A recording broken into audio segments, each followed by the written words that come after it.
Hello and welcome to the Capitol Report on NTD Television. I'm Steve Lance. Republican lawmakers are using a D.C. summit as a platform to lay out their priorities. What are they vowing to do, and how are they planning to take back the majority in the November elections? And when we take back the majority in November, we're going to get right on that, yes.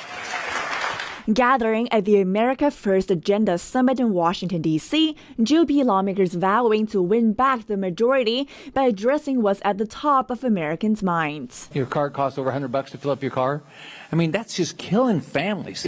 People are not going to have any opportunities if we don't get energy under control. Citing high energy costs, Senator Rick Scott and his House GOP colleagues calling to do a little more at home to boost energy independence. And it's time to put America first and use the resources that we are so blessed with right here in this country.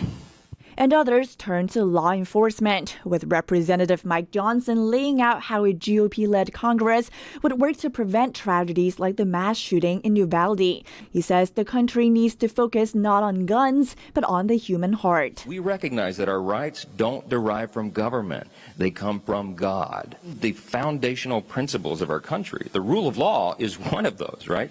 Along with individual freedom and limited government and peace through strength and fiscal responsibility and free markets, human dignity, the sanctity of every single human life. I think we need to begin there in addressing the problem, go to the root of it instead of trying to infringe upon the Second Amendment rights of law-abiding citizens. Meanwhile, the calls come right as former President Donald Trump is set to speak at the same summit on Tuesday. It'll mark his first return to Washington since leaving office. And House GOP leader Kevin McCarthy, along with Senators Lindsey Graham and Ted Cruz, are also speaking on Tuesday. Reporting in Washington, D.C., Iris Tao, NTD News. I was at the America First Policy Summit earlier today, where I was able to catch up with Chief Communications Officer of the America First Policy Institute, Mark Lauder. Here's a look at our conversation. Mark Lauder, thank you so much for taking a moment to join us. Oh, thank you for having me. Mark, we're here at the American First Policy Institute Summit. Tell us, what is the main goal here?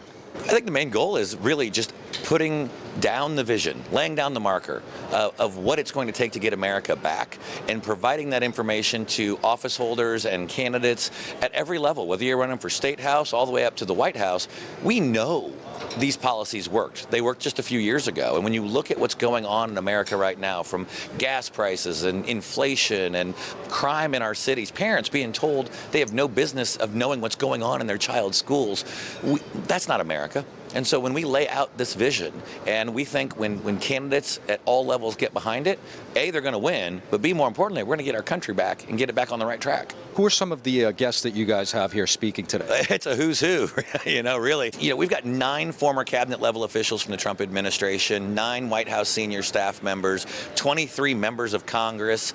We've even got the leadership in terms of, right now, I think you've got former Speaker of the House Newt Gingrich going on stage. We've got House Republican leader Kevin McCarthy tomorrow. It's really just a who's who, and we're going to break down each of these 10 key policy areas that we think need to be focused on.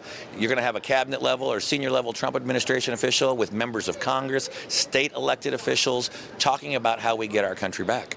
The former president's also going to be here tomorrow. What is the significance of him coming back to Washington, D.C. for the first time? I think it's important that for the first time since he's left office, that he's coming back to D.C. to put his voice behind the work that's being done here at the America First Policy Institute.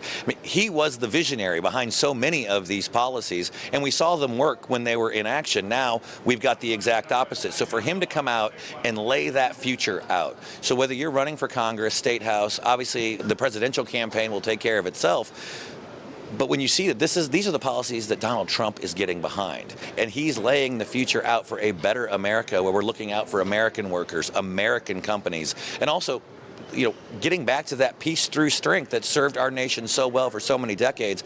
It's important, and I think it really is going to set the stage for a America First majority in Congress next year, and then we'll take it all the way through the White House in 2025. If you could, what are some of the key issues you think are driving or will drive the midterm elections? Well, first, second, and third is the economy. It's people's paychecks. It's them driving by a gas station and some of them having to choose between putting gas in their car and paying for air conditioning. It shouldn't have to be that way in America. We shouldn't have Americans driving around store to store in gas they can't afford, looking for products they can't afford or can't find. And that's not the America that we know, but we can get back to it.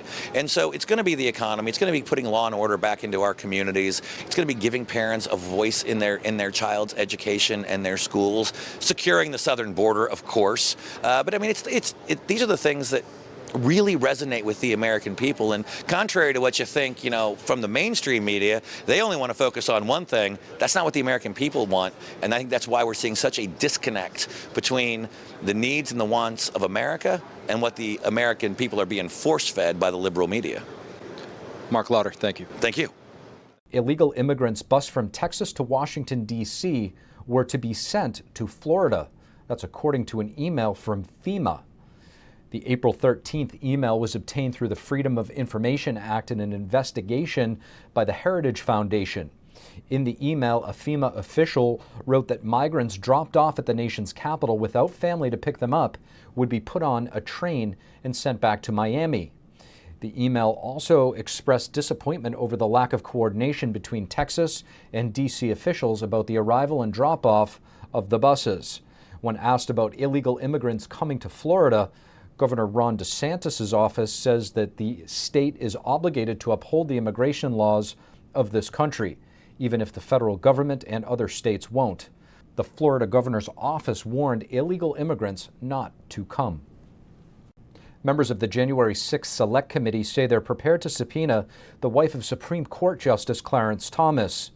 Ginni Thomas will be called to testify about her role on that chaotic day. And if she doesn't come voluntarily, she'll be the latest high-profile conservative to be served with a court order. The committee made this announcement just days after a D.C. court convicted Steve Bannon of contempt of Congress for not testifying. NTD's Melina Wisecup spoke to Congressman Byron Donalds to discuss.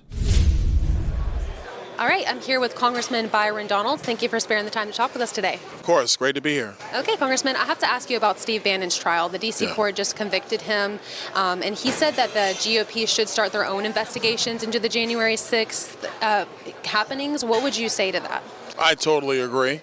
I think one of the things, and that we've already started to do this, we've asked the January 6th committee to maintain all their documents, all their records, all their text messages, because let's be honest, the January 6th committee is a political show trial to get Donald Trump.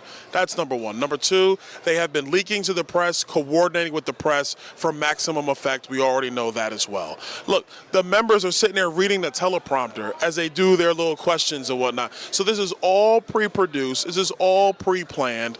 There is no actual investigation happening here. This is about getting Donald Trump once and for all. So I think we have to investigate that, but also we have to continue to actually investigate January 6th. The one piece of information we still don't know. There were two oversight hearings last summer before Nancy Pelosi shut down the oversight committee, which I sit on, that was going into January 6th.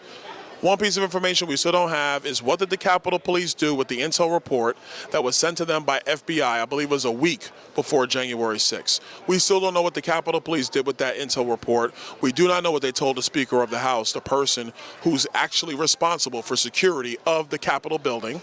And we do not know the orders from the Speaker of the House before January 6th. We know that she did not accept National Guard troops that were offered by Donald Trump on January 4th. We do know that, but what we don't know is why. You know, and the question that I have, and I'm sure many have this question, is why is the Republican leadership taking so long to start their own select committee? I understand the dynamics that Pelosi didn't allow McCarthy to appoint certain members, and that kind of set them off a little bit, but why do you think that they're not taking a stronger stance? Because right now they're really getting attacked and they're on defense and they should be on offense. Well, the problem is, and this is much more internal process, if you're going to have a select committee, then you have to staff it and then you have to have attorneys for it. And that requires funding, and Nancy Pelosi won't agree to the funding. So you're stuck until you have the majority when you can authorize those things. But I think that's something that is definitely coming because all the members have had enough. We're fed up with this. And then the key thing on this, the January 6th committee, there's no cross-examination. There's no ability for them to have to corroborate evidence. They actually choose not to corroborate evidence. Speaking of Steve Bannon said, hey, I'll testify in front of your committee. They refuse to have him come come testify now. Why? Because what Steve Bannon will do, he will go in there, he will tell the truth, and he will basically make them look ridiculous. And they don't want no parts of that. So they ignore him, but make sure that he gets prosecuted for ignoring a subpoena. Okay, thank you so much for your time. No problem. And today, Taiwan held an air raid drill.